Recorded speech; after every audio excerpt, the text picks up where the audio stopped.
and gentlemen, greetings from Singapore.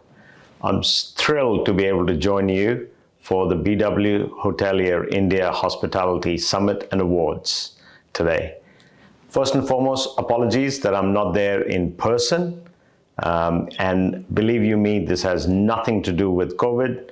On the contrary, business has come back strong, as many of you know, and I have a fairly hectic schedule of travels, and unfortunately, I was not able to be there in person.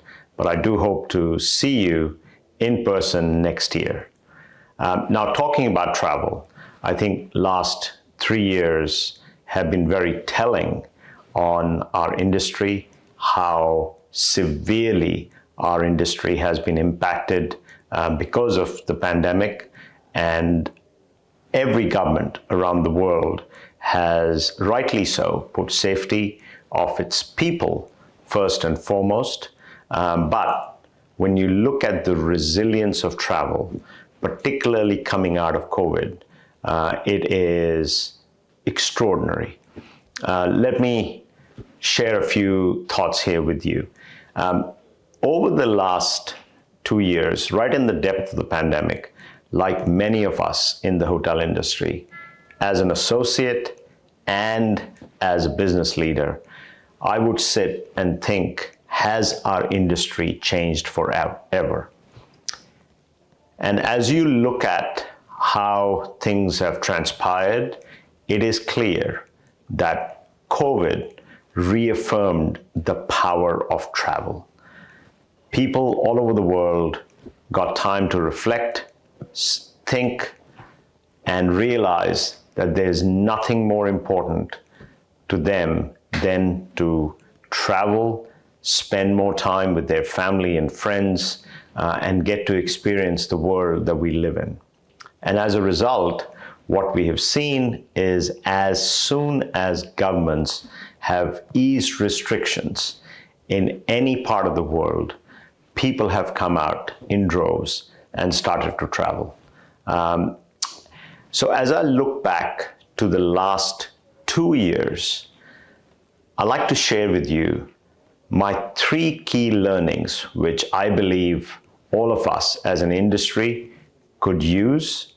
And then I will talk a little bit about the future of travel, how it is changing, and then specifically about what I see transpiring in India per se. So let me start with the learnings.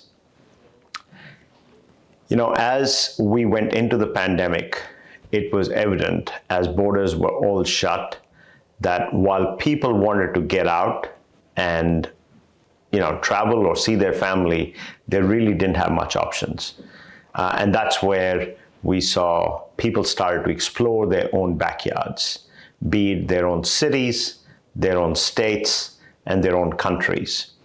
And at this time, we focused on something we called as hyper-localization, which meant that we need to really bias ourselves in terms of our planning and execution on localized activities, localized partnerships, and really push for travel in the best way possible within the cities, within the states, and within the countries.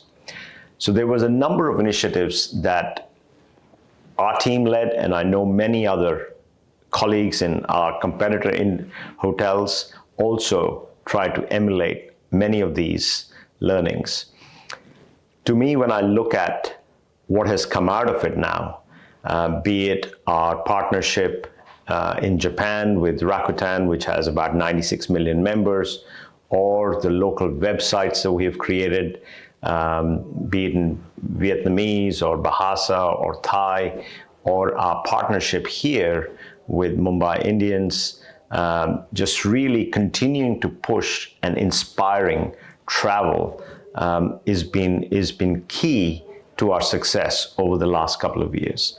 In many cases, this has kept our tills operating and cash flow coming in. And today, as business rebounds strongly, we feel really good about some of these learnings that we've taken, because if we are very strong on the local front, as international business comes back, you've got every possibility to be in a great place and have the international component really be a cherry on the top. India particularly is an exceptional market with huge domestic base, emerging middle class that continues to acquire wealth, that continues to aspire to travel.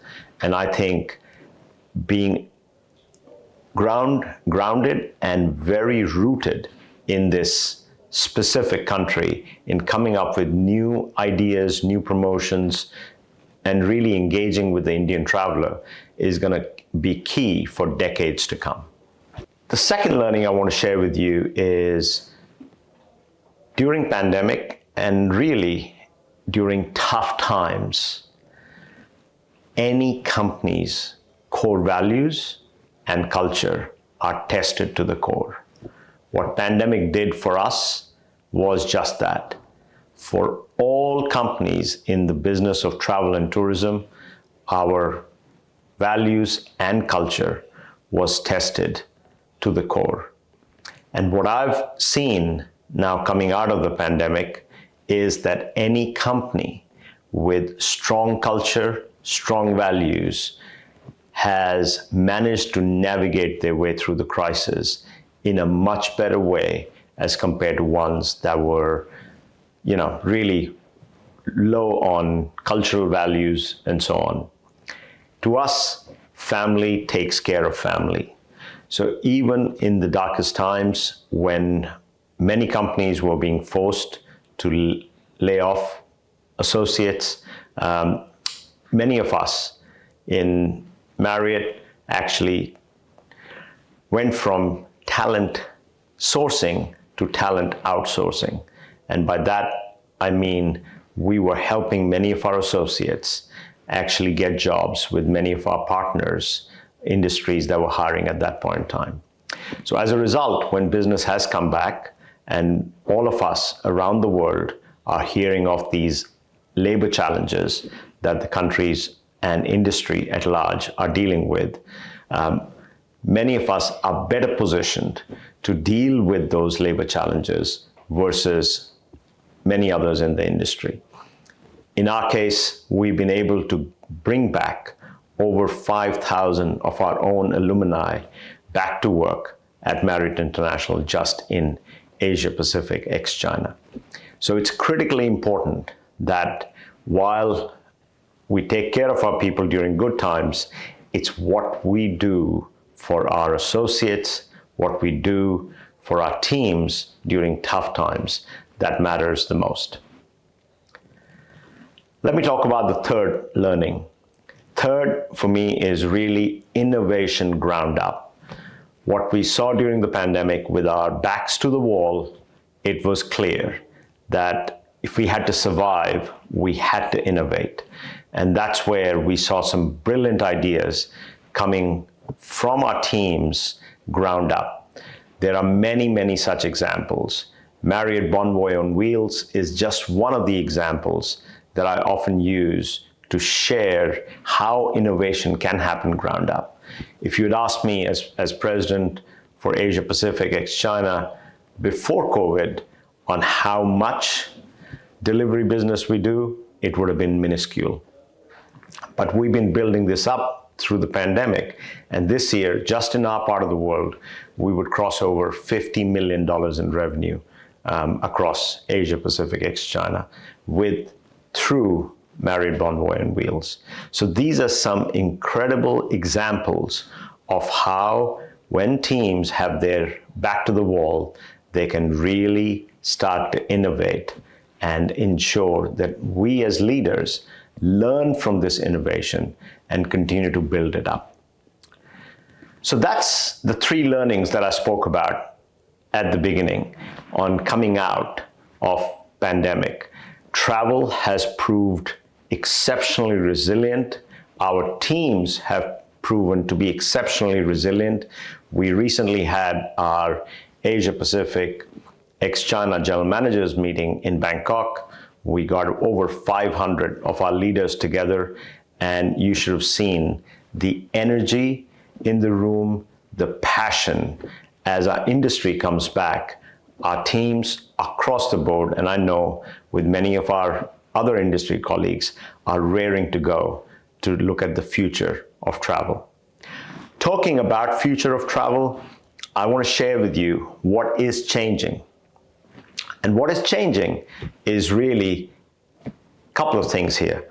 One, we are starting to see the consumer expect more experiential travel.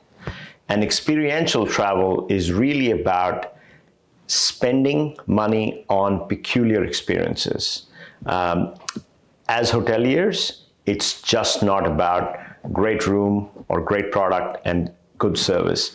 It is about the total experience that we offer, a destination that offers our consumers unique experiences. And as we see the Gen Z, millennials travel more and more, that will continue to build. So for all of us, it's critically important that we build in exceptional one-off experiences, and in many cases, money can't buy experiences that really engages our customers. Example of that is our loyalty program, Marriott Bonvoy, is the largest in the world with over 170 million members. And over the last few years, we've focused on, in simple terms, great partnerships. Partnerships with Mumbai Indians, as an example, partnerships with Grand Prix, partnerships with Australian Open, Manchester United. These are some examples, and what we are able to do there is offer our customers money can't buy experiences, which creates incredible amount of loyalty.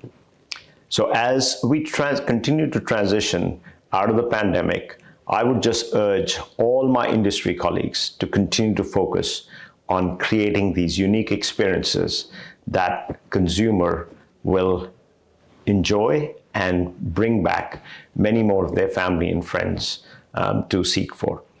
Now, as we think about the other trend that is becoming stronger and stronger, that is all around sustainability. And when we talk about sustainability, as an industry, we have a responsibility. Marriott believes as a company, we have responsibility to be the leader on sustainability.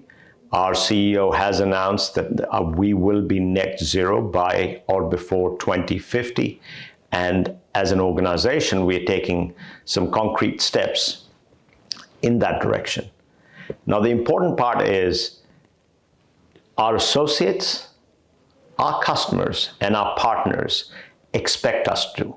And they expect the industry at large to be taking a stronger position on sustainability.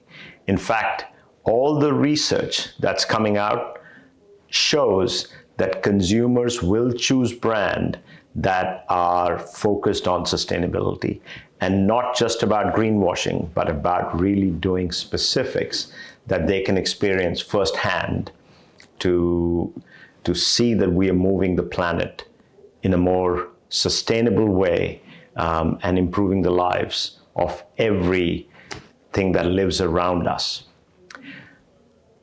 In a small little gesture, we launched Good Travel with Marriott Bonvoy about a year ago, and we've expanded it to all our resorts. And Good Travel with Marriott Bonvoy is really our way of saying to our guests that they can engage with local communities, they can engage with the environment, they can give back in some way, shape, or form as they travel to our resorts. And we are seeing exceptional take-up. Example is if you showed up in Maldives at one of our 7 beautiful resorts, say Sheraton Full Moon Resort in Maldives, you would have the opportunity to go and plant coral with a government-approved NGO. And you will have the opportunity to come back year after year and see how that coral is growing. Now, we all know Maldives had a bleaching impact, and this is our way to bring our planet back to life. So as we think about the future of travel, being able to build on sustainable travel will help from a long-term perspective in building the resilience of travel. India is in a very unique place, friends. India has incredible opportunities. It has a large base of domestic population. It has incredible landscape and diversity. It has emerging middle class that is continuing to aspire to travel. So I think India remains a decades-long growth story, a growth story that has the opportunity for us to pivot it towards a more sustainable tourism growth story. And I know all of you would agree with me that if we can refresh our planet, if we can make sure we give our consumers these special, unique experiences and do it in a sustainable way, we will grow for a long, long time to come. With that, thanks so much for your time. Really appreciate you giving me the time to join you virtually, and I look forward to seeing you in person next year. Thanks so much. Take care.